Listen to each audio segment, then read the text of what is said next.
Tak habis pikir, tingkat korupsi Bupati Kepulauan Meranti Muhammad Adil sungguh di luar nalar. Pantas saja jika dirinya terjaring operasi tangkap tangan atau OTT Komisi Pemberantasan Korupsi atau KPK. Belakangan terungkap lagi sumber dana korupsi Adil yang awalnya tidak ketahuan aparat.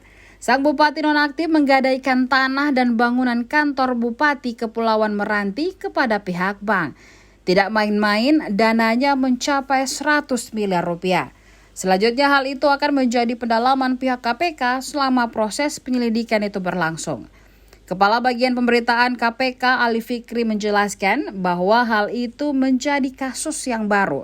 Pasalnya aksi itu belum ketahuan saat dirinya terjaring OTT, baru terungkap saat dilakukan penyelidikan lebih detail. Hal lainnya, aksi penggadaian itu diketahui dan dibenarkan oleh pihak koleganya, yakni PLT Bupati AKBP Purnawirawan Asmar. Diinformasikan Tribun Timur sebelumnya, Muhammad Adil telah ditetapkan sebagai tersangka terkait kasus korupsi atas 3 tuduhan sekaligus, meliputi dugaan gratifikasi jasa travel umrah, aksi suap pemeriksa keuangan, dan korupsi pemotongan anggaran.